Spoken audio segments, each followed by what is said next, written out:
Hello दोस्तों, आप सभी का हमारे YouTube channel study with Abhijeet sir new generation classes में आप सबका स्वागत है।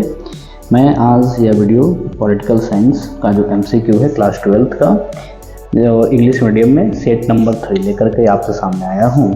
और ये काफ़ी ज़्यादा महत्वपूर्ण सेट होने वाला है क्योंकि इसमें उन सभी प्रश्नों को लिया गया है जो कि बोर्ड मॉडल हैं और परीक्षा में पूछे गए हैं या पूछे जाने की संभावना है।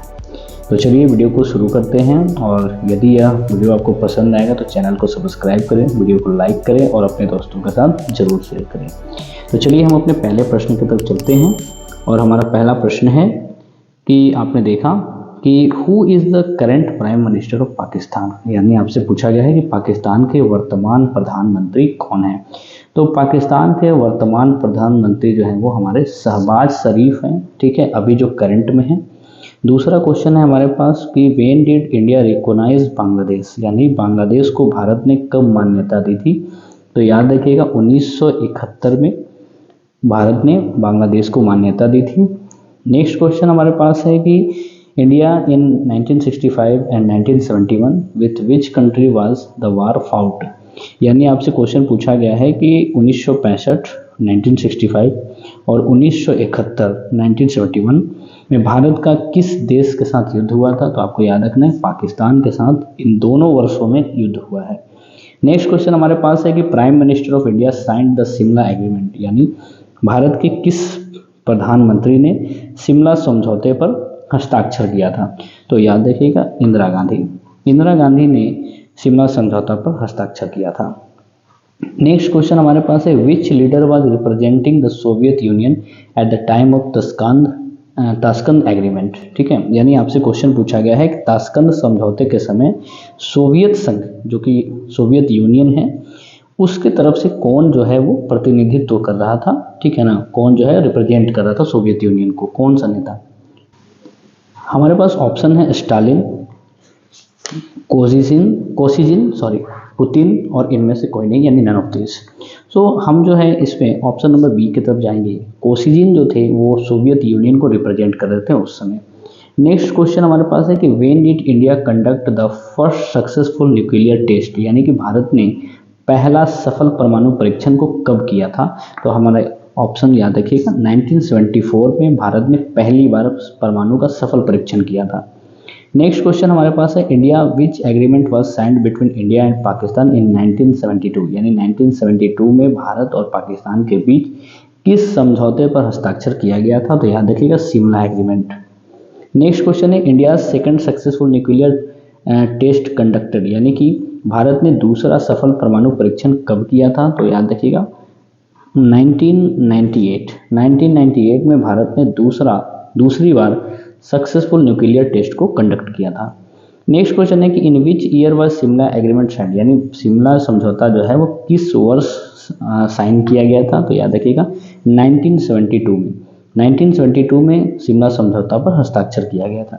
नेक्स्ट क्वेश्चन है which Pakistani president signed the Tashkent agreement in 1966, यानी किस पाकिस्तानी राष्ट्रपति ने 1966 में ताशकंद समझौते पर साइन किया था। तो उस समय जो थे अयूब खान जो थे वो पाकिस्तान के, ठीक है, प्रेसिडेंट थे। उन्होंने ही इस ताशकंद समझौते पर, ठीक है, ताशकंद एग्रीमेंट पर साइन किया था। नेक्स्ट क्वेश्चन है Kargil war between India and Pakistan was fought, मतलब कारगिल युद्ध जो था वो भारत और पाकिस्तान के बीच कब लड़ा गया था, किस वर्ष लड़ा गया था। तो याद रखिएगा 1999, यानी 1999 में भारत और पाकिस्तान के बीच कारगिल युद्ध लड़ा गया था, ठीक है। नेक्स्ट क्वेश्चन हमारे पास है in which year was the Panchsheel agreement signed between India and China, यानी भारत और चाइना के बीच पंचशील एग्रीमेंट कब साइन किया गया था। तो याद रखिएगा 1954, यानी 1954 में भारत और चाइना के बीच पंचशील एग्रीमेंट पर साइन किया गया था।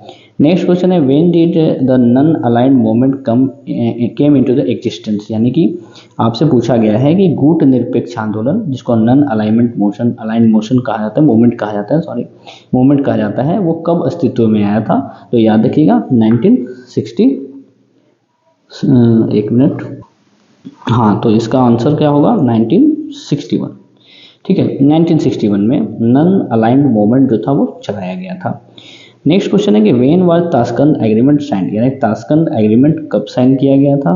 तो हमें ऑप्शन याद रखना है 1966। 1966 में ताशकंद एग्रीमेंट यानी कि ताशकंद समझौता पर साइन किया गया था। नेक्स्ट क्वेश्चन है what is the basis of Indian foreign policy, यानी आपसे क्वेश्चन पूछा गया है कि भारतीय विदेश नीति का आधार क्या है। हमारे पास ऑप्शन है वर्ल्ड पीस यानी कि विश्व शांति, दूसरा है पीस को एग्जिस्टेंस यानी शांति के साथ सह अस्तित्व भी, नेक्स्ट है पंचशील, और उसके अगला ऑप्शन है हमारे पास ऑल ऑफ दिस। तो याद रखिएगा ऑल ऑफ दिस यानी कि ये तीनों के तीनों जो होंगे वो हमारा सही जवाब होगा, और ये तीनों को जो होंगे वो इंडियन फॉरेन पॉलिसी के बेस माने गए हैं। नेक्स्ट क्वेश्चन है कि when did India intervene in the Bangladesh liberation war, यानी कि आपसे क्वेश्चन पूछा गया है कि भारत ने बांग्लादेश को मुक्ति युद्ध में, यानी कि जो भारत को बांग्लादेश को जो आज़ाद कराने का जो युद्ध था उसमें कब उसने हस्तक्षेप किया, भारत ने कब हस्तक्षेप किया? तो याद रखिएगा दिसंबर 1971 में, दिसंबर 1971 में भारत ने बांग्लादेश को आज़ाद करने के लिए, पाकिस्तान से आज़ाद करने के लिए उस युद्ध में हस्तक्षेप किया था। नेक्स्ट क्वेश्चन है which of the flowing prime minister reconsider the policy of no first use, यानी आपसे क्वेश्चन पूछा गया है कि किस प्रधानमंत्री ने नो फर्स्ट यूज की नीति पर पुनर्विचार करने का फैसला किया है? तो नरेंद्र मोदी ने जो परमाणु समझौता है भारत और पाकिस्तान के बीच में, भारत जो है कभी भी परमाणु जो हमला है, एटम जो अटैक है वो पहले नहीं किसी भी देश पे करेगा। उसको करने के लिए पहले अगर कोई भी देश भारत पे एटॉमिक हमला करता है तो भारत उसके बदले में उसके बाद हमला करने के बाद वो अटैक कर सकता है। तो इस पर नरेंद्र मोदी ने कहा है कि हम इस पर पुनः चर्चा कर सकते हैं, विचार कर सकते हैं और इसे हम बदल भी सकते हैं। ठीक है। नेक्स्ट क्वेश्चन हमारे पास है कि when did India oppose the indefinite existence of nuclear non proliferation treaty, यानी कि आपसे क्वेश्चन पूछा गया है कि भारत ने परमाणु अप्रसार संधि के अनिश्चितकालीन विस्तार का विरोध कब किया था? तो आपको याद रखना है 1995 यानी 1995 में इंडिया ने अपोज किया था the infinite extension of the nuclear non proliferation treaty को। नेक्स्ट क्वेश्चन है कि when did the Panchsheel agreement take place, Panchsheel agreement जो था वो कब हुआ? बार बार ये क्वेश्चन रिपीट हो रहा है। वो 1954 में, 1954 में पंचशील समझौता जो था वो भारत और चाइना के बीच में हुआ था। नेक्स्ट क्वेश्चन है कि Panchsheel follow accepted by the which of the following countries. देखिए अभी ये पूछ दिया क्वेश्चन कि पंचशील जो एग्रीमेंट है यानी पंचशील समझौता है वो किन दो देशों के द्वारा स्वीकार किया गया है? तो आपको याद रखना है India and China. Next question है कि what was the issue of dispute in the 1948 war between India and Pakistan, यानी आपसे क्वेश्चन पूछा गया है कि भारत और पाकिस्तान के बीच में 1948 के युद्ध के समय कौन सा मुद्दा जो था वो विवादित मुद्दा बना था?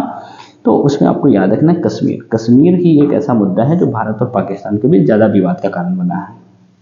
नेक्स्ट क्वेश्चन हमारे पास है which of the following is not a neighbouring country of India. तो आप देख सकते हैं इस ऑप्शन में सिक्किम का नाम आया है। सिक्किम जो है भारत का स्टेट है, ना कि वो एक नाइबरिंग कंट्री है, इसलिए हमारा आंसर जो होगा वो सिक्किम हो जाएगा। ठीक है। नेक्स्ट क्वेश्चन हमारे पास है कि when did Bangladesh come into existence, यानी कि बांग्लादेश जो था वो कब अस्तित्व में आया? ठीक है, बांग्लादेश जो था वो 1971 के बाद अस्तित्व में आया था। नेक्स्ट क्वेश्चन है who led the successful struggle against west Pakistan, यानी आपसे क्वेश्चन पूछा गया है कि पश्चिमी पाकिस्तान के विरुद्ध सफल संघर्ष का नेतृत्व किसने किया था? तो आपको याद रखना है शेख मुजीबुर रहमान। ठीक है, शेख मुजीबुर रहमान ने आपको पश्चिमी पाकिस्तान, जिसको हम वेस्ट पाकिस्तान कहेंगे, उसके विरुद्ध उन्होंने सक्सेसफुल स्ट्रगल किया था। नेक्स्ट क्वेश्चन है to which neighbouring country did India send peace keeping forces, यानी कि आपसे क्वेश्चन पूछा है कि भारत ने किस पड़ोसी देश में भारतीय शांति सेना भेजा था? तो याद रखिएगा श्रीलंका। श्रीलंका के पास भारत ने शांति सेना भेजा था। नेक्स्ट क्वेश्चन है Farakka river Nepal water treatment agreement between two countries, यानी आपसे क्वेश्चन पूछा गया है कि फरक्का का जो नदी जल समझौता है वो किन दो देशों के बीच हुआ था? तो आपको याद रखना है इंडिया एंड बांग्लादेश। इंडिया और बांग्लादेश के बीच फरक्का नदी जल समझौता किया गया है। ठीक है। नेक्स्ट क्वेश्चन है Anandpur Sahib resolution was passed, यानी आनंदपुर साहिब प्रस्ताव को कब पारित किया गया था? तो इसका ऑप्शन जो है वो याद रखिएगा 1973 जो है वो सही जवाब है। Next question when was Shimla agreement signed, यानी शिमला एग्रीमेंट जो था, यहाँ पर वेन नहीं होगा, in which two countries, between two countries Shimla agreement was signed यहाँ पर होगा। तो शिमला एग्रीमेंट जो था याद रखिएगा इंडिया और पाकिस्तान के बीच साइन किया गया था। नेक्स्ट क्वेश्चन है the country that signed the Panchsheel pact where India and, Panchsheel कभी भी आ जाए तो आपको याद रखना है इंडिया एंड चाइना, और अगर शिमला एग्रीमेंट आ जाए तो इंडिया एंड पाकिस्तान, ठीक है। नेक्स्ट क्वेश्चन है following which one of the India is the main basis of foreign policy, ठीक है, यानी आपसे क्वेश्चन पूछा गया है कि निम्नलिखित में से कौन भारत की एक विदेश नीति का मुख्य आधार माना गया है? तो याद रखिएगा यहाँ पर थोड़ा सा ऑप्शन में चेंज करना है, यहाँ पर जो होगा non aligned motion, non aligned movement, यानी कि गुट निरपेक्ष आंदोलन। गुट निरपेक्ष आंदोलन को ही भारत ने उस समय जब काफ़ी समय में आपको भारत और मतलब सोवियत यूनियन और अमेरिका के बीच में पूरी तरह से विश्व बट गया था, तो भारत ने गुट निरपेक्ष यानी कि नन अलाइंड मूवमेंट को चुना था। तो यहाँ पर जो होगा, जो चैप्टर का बात हम जिस पर कर रहे हैं, तो उसमें उस चैप्टर के आधार पर हमारा जो होगा भारत की जो विदेश नीति है उसका मुख्य आधार उस समय यही नन अलाइंड मूवमेंट था, ठीक है। इसलिए ऑप्शन में आपको नन अलाइंड मूवमेंट दिखेगा, आपको वही चुनना है, ठीक है। नेक्स्ट क्वेश्चन है कि नाथुला दर्श connect India with which neighbouring country, यानी नाथुला जो दर्रा है, ठीक है, नाथुला दर्रा जो है वो भारत को किस पड़ोसी देश के साथ जोड़ता है? तो वो हमारा हो जाएगा चाइना। चाइना के साथ नाथुला दर्रा जो है वो भारत को चाइना के साथ कनेक्ट करता है। नेक्स्ट क्वेश्चन हमारे पास पूछा गया है here is the McMahon line, यानी मैक मोहन रेखा जो है वो कहाँ है? तो याद रखिएगा अरुणाचल प्रदेश में मैक मोहन रेखा जो है अरुणाचल प्रदेश से होकर के गुजरती है। नेक्स्ट क्वेश्चन हमसे पूछा गया है Indus river originated from which state of India, यानी इंदुज यानी सिंधु नदी जो है वो भारत के किस राज्य से होकर के गुजरती है, ठीक है। तो यहाँ पर आपको याद रखना है कश्मीर, कश्मीर से जो है इंदुज रिवर जो वहाँ से गुजरती है, ठीक है। तो यहाँ पर ओरिजिनेट नहीं होगा, पासेस थ्रू होना चाहिए, ठीक है ना, क्वेश्चन में पासेस थ्रू, ठीक है। ओरिजिनेट का मतलब हो जाता है कि नदी कहाँ से निकलती है, और हमारे पास क्वेश्चन है कि इन जो हमारी सिंधु नदी जो है वो भारत के किस राज्य से होकर के गुजरती है, ठीक है। नेक्स्ट क्वेश्चन हमसे पूछा गया है कि Pakistan in which year did east Pakistan separate, यानी कि आपसे क्वेश्चन पूछा गया है कि पाकिस्तान से पूर्वी पाकिस्तान ईस्ट पाकिस्तान किस वर्ष अलग हो चुका था? तो 1971 यानी 1971 में पाकिस्तान से ईस्ट पाकिस्तान अलग हुआ था, और वह उससे अलग होकर के यही ईस्ट पाकिस्तान आज बांग्लादेश के रूप में जाना जाता है। नेक्स्ट क्वेश्चन है चाइना सडनली अटैक्ड इंडिया, यानी चाइना ने भारत पर अचानक हमला किस वर्ष किया था? तो याद रखिएगा 1962 में चाइना ने भारत पर अचानक से आक्रमण कर दिया था, ठीक है।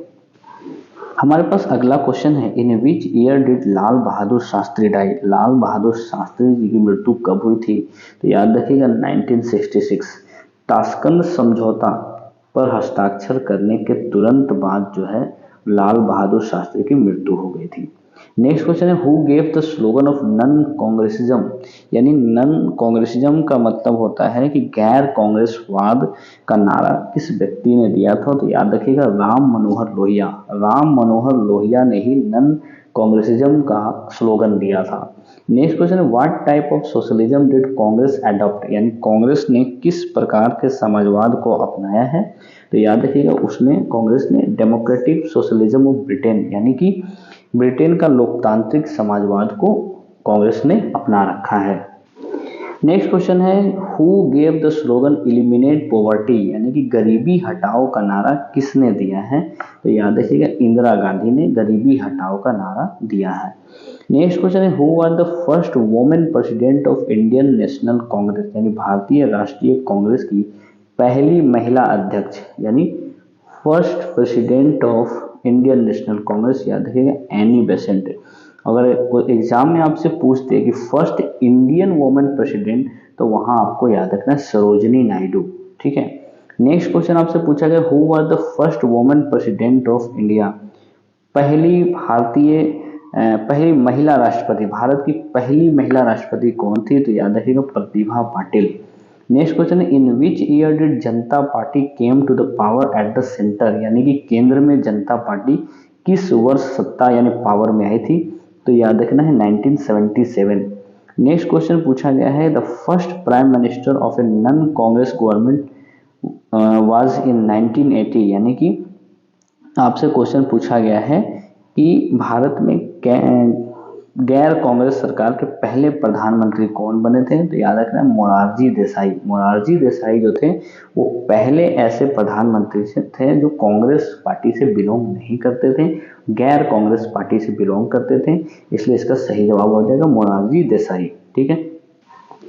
नेक्स्ट क्वेश्चन हमसे पूछा गया है what is the minimum age for a presidential candidate in India, यानी कि भारत में राष्ट्रपति पद के उम्मीदवार की न्यूनतम आयु कितनी होनी चाहिए, तो 35 वर्ष। 35 वर्ष कम से कम आपकी आयु होनी चाहिए, तभी जाकर के आप राष्ट्रपति भारत में बन सकते हैं। नेक्स्ट क्वेश्चन है who are the first home minister of India, Bharat के पहले गृह मंत्री होम मिनिस्टर किसे बनाया गया था, सरदार पटेल को। सरदार वल्लभ भाई पटेल को भारत का पहला होम मिनिस्टर बनाया गया था। नेक्स्ट क्वेश्चन है when was the Indian National Congress stabilise, यानी कि भारतीय राष्ट्रीय कांग्रेस की स्थापना कब हुई थी, 1885 यानी 1885 में भारतीय राष्ट्रीय कांग्रेस की स्थापना हुई थी।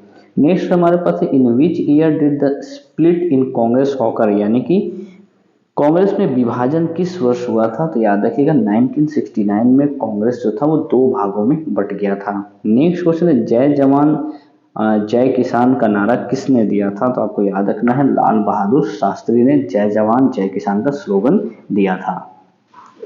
नेक्स्ट क्वेश्चन हमारे से पूछा गया है कि the limit on the maximum permissible number of members of the legislative assembly of any state is, यानी कि किसी भी राज्य की विधानसभा की अधिकतम, ठीक है, सदस्यों की संख्या कितनी हो सकती है, तो याद रखिएगा 500 मेंबर्स यानी 500 सदस्य जो होगा इसका सही जवाब होगा।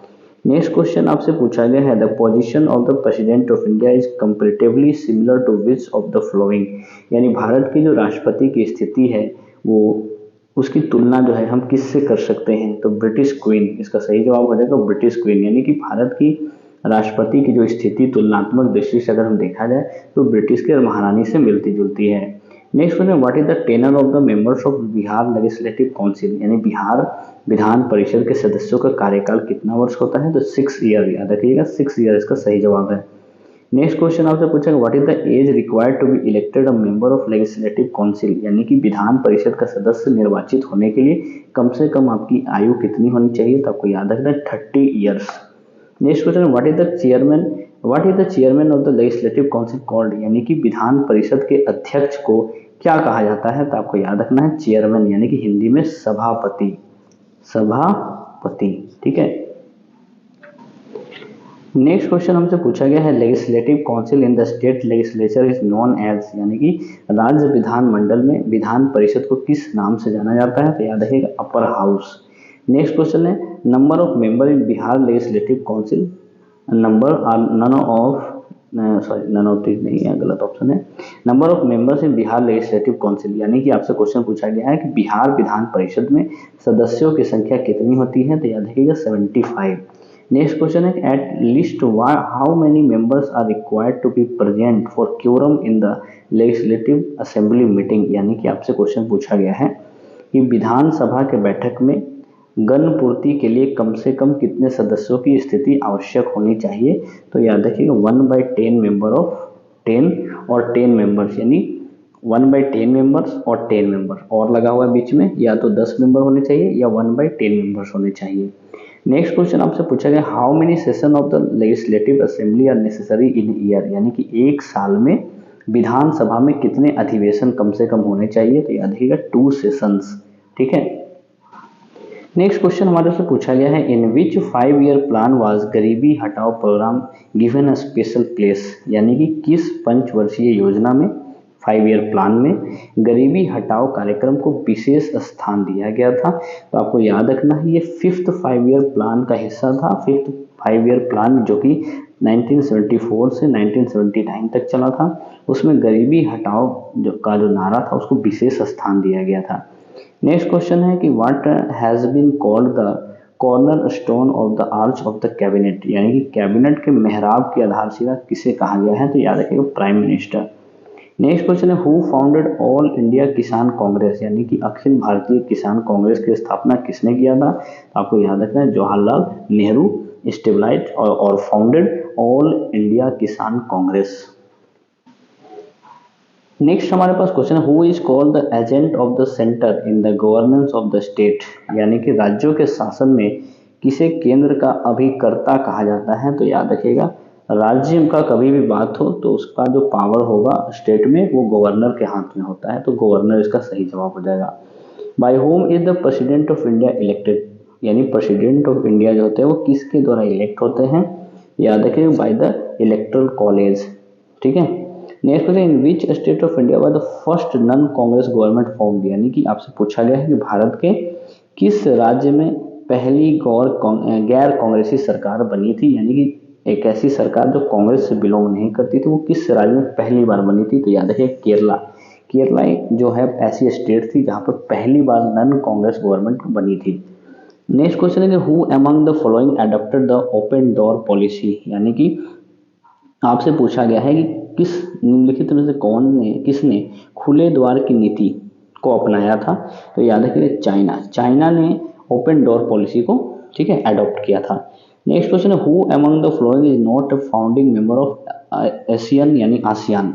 तो आसियान का आपसे क्वेश्चन पूछा गया है कि आसियान का संस्थापक सदस्य देश कौन नहीं है? तो वहां पर आंसर आपका हो जाएगा इंडिया। नेक्स्ट क्वेश्चन है इंदिरा गांधी को कब एसिनेटेड किया गया था, यानी कब उनकी हत्या कर दी गई थी? इंदिरा गांधी को कब गोली मार कर हत्या कर दी गई थी? तो याद रखिएगा 1984 में इंदिरा गांधी को उनके ही बॉडीगार्ड के द्वारा उनकी हत्या कर दी गई थी। तो ये 1984 हमारा सही जवाब हो जाएगा। ठीक है। नेक्स्ट क्वेश्चन हमारे पास है who led the nationwide movement in 1975, यानी कि 1975 में नेशन वाइड मूवमेंट यानी राष्ट्रव्यापी आंदोलन का नेतृत्व किसने किया था? तो आपको याद रखना है जयप्रकाश नारायण। नेक्स्ट क्वेश्चन है who are the founding leader of Congress for democracy, यानी कांग्रेस फॉर डेमोक्रेसी के संस्थापक नेता किसे माना गया है? तो आपको याद रखना है Jagjivan Ram. Next question in which south Asian country a constitutional crisis, यानी कि किस दक्षिण एशियाई देश में कॉन्स्टिट्यूशनल क्राइसिस यानी संवैधानिक संकट आ गई थी? तो याद रखिएगा नेपाल जो होगा इसका सही जवाब होगा। नेक्स्ट क्वेश्चन है which Indian state has its own constitution, यानी कि भारत के किस राज्य का अपना संविधान था? तो याद रखें जम्मू एंड कश्मीर, लेकिन चूंकि अब ये हटा दिया गया है, लेकिन पहले ये पूछा इस तरह से क्वेश्चन पूछे जाते थे, इसलिए इस क्वेश्चन को मैंने रखा है। आपसे हो सकता है कि ये पूछ सकता है कि निम्नलिखित में से किस राज्य के पास अपना संविधान था लगा करके पूछे, ठीक है ना?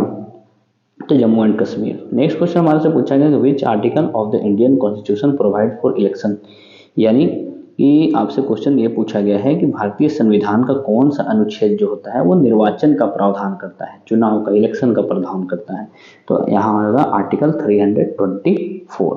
ठीक है। नेक्स्ट क्वेश्चन है कि how many fundamental duties are there in the Indian constitution, यानी कि भारतीय संविधान में कितने मौलिक कर्तव्य हैं, फंडामेंटल ड्यूटीज हैं? तो आपको याद रखना है 11। नेक्स्ट क्वेश्चन है कि रिप्रेजेंटेशन इन राज्यसभा इज, यानी राज्यसभा का जो प्रतिनिधित्व होता है वो किसके द्वारा किया जाता है? तो याद रखिएगा ऑफ स्टेट्स, ये स्टेट्स के द्वारा किया जाता है। नेक्स्ट क्वेश्चन है कि हु अपॉइंट द जजेस ऑफ द सुप्रीम कोर्ट, यानी सुप्रीम कोर्ट के जजेस जो होते हैं, जो न्यायाधीश होते हैं, उनकी नियुक्ति कौन करता है? तो आपको याद रखना है प्रेसिडेंट। ठीक है। नेक्स्ट क्वेश्चन है कि who is the constitutional head of the state, constitutional head कभी भी स्टेट का बात है उसका हेड आपसे पूछे तो गवर्नर, आप गवर्नर को चूज करेंगे।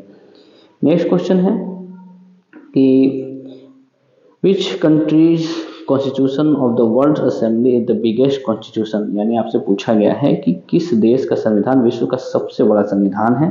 तो आपको याद रखना है यहाँ पर इंडिया, इंडिया ऑप्शन में होगा। आप इंडिया को चुनेंगे कि भारत का जो संविधान है वो विश्व का सबसे बड़ा संविधान है। ठीक है, तो इंडिया जो होगा आपको जो है सही जवाब हो जाएगा। ठीक है, नेक्स्ट हमारे पास क्वेश्चन है who is the constitutional head of the state. ये बार बार रिपीट हो चुका है, तो यहाँ गवर्नर इसका सही जवाब होगा। नेक्स्ट क्वेश्चन है which country constitution the best in the world assembly the. ये वापस से यहाँ पर देखिए उस ऑप्शन में वहाँ पर गलत था, तो इस क्वेश्चन को फिर से मैंने ऐड किया है। इंडिया, इंडिया का जो कॉन्स्टिट्यूशन है सबसे बेस्ट है और सबसे बिगेस्ट कॉन्स्टिट्यूशन है। नेक्स्ट क्वेश्चन है who was the prime minister of India during the rule of Janata party, यानी जनता पार्टी का जो समय चल रहा था तो उस समय के भारत के प्रधानमंत्री कौन थे, तो याद रखिएगा मोरारजी देसाई। नेक्स्ट क्वेश्चन है who gave the slogan of complete revolution, यानी संपूर्ण क्रांति, कंप्लीट रेवोल्यूशन का नारा किसने दिया था, जयप्रकाश नारायण। ठीक है, तो ये सारे जितने भी मैं प्रश्न आपको एमसीक्यू के रूप में बता रहा हूँ और ये सब बहुत इंपॉर्टेंट है, बहुत महत्वपूर्ण है, ये बार बार पूछे जाते हैं एग्जाम में, एग्जामिनेशन के पॉइंट ऑफ व्यू से काफ़ी महत्वपूर्ण है। आप इन सब प्रश्नों को अच्छे से प्रैक्टिस कीजिए, बार बार वीडियो को देखिए, याद करने का प्रयास कीजिए। ठीक है, क्योंकि देखिए इंग्लिश मीडियम में जो एमसीक्यूज होते हैं वो आपको मतलब बहुत ही मुश्किल से मैं इनको कलेक्ट करके आपको वीडियो बना करके दे रहा हूँ, क्योंकि मार्केट में जितने भी बुक्स हैं उनमें इस तरह के एमसीक्यूज अवेलेबल नहीं हैं। जो भी बुक्स हैं वो पुराने हैं या फिर है ही नहीं, कहिए तो है ही नहीं। तो आपको ये जो वीडियो मिल रहा है बना करके मेहनत बहुत ज़्यादा इसमें लगती है, इसलिए समय लग जाता है। एक सेट आने के बाद दूसरा सेट आने में बीच में काफ़ी ज़्यादा गैप होता है, क्योंकि इसमें काफ़ी ज़्यादा मेहनत करनी पड़ती है। तो अगर ये वीडियो आपको अच्छा लग रहा हो तो प्लीज़ चैनल को सब्सक्राइब करें, वीडियो को लाइक करें और अपने दोस्तों के साथ अवश्य शेयर करें। ठीक है, चलिए हम लोग अगले प्रश्न की तरफ चलते हैं।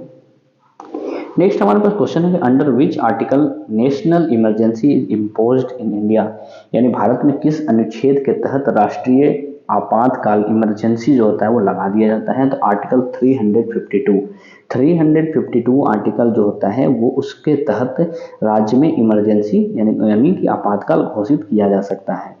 नेक्स्ट क्वेश्चन है who are the leader of the 1974 railway strike, यानी कि 1974 में जो एक रेल हड़ताल हुई थी उसके नेता किसे थे, कौन बने थे, तो याद रखिएगा George Fernandes. Next question in which year did Indira Gandhi impose emergency in India, देखिए भारत में किस वर्ष इंदिरा गांधी ने आपातकाल लागू किया था, तो याद रखिएगा 1975। नेक्स्ट क्वेश्चन है when was Janata party stabilise, Janata party का गठन कब हुआ था, तो आपको याद रखना है 1977। यही इमरजेंसी के बाद जो चुनाव हुआ था जिसमें इंदिरा गांधी हार गई थी और जनता पार्टी की सरकार बनी थी।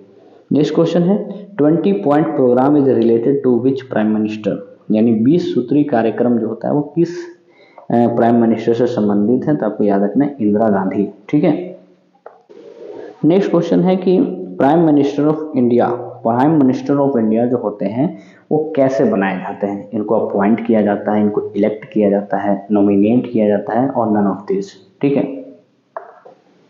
तो इस प्रश्न का सही जवाब होगा आर अपॉइंटेड, यानी जो भारत के प्रधानमंत्री होते हैं वो अपॉइंट किए जाते हैं। किसके द्वारा अपॉइंट किए जाते हैं, प्रेसिडेंट के द्वारा अपॉइंट किए जाते हैं।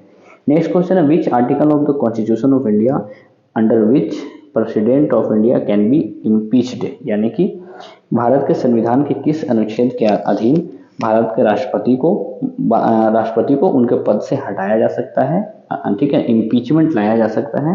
आर्टिकल 61 के तहत भारत के जो राष्ट्रपति हैं उनको उनके पद से हटाया जा सकता है।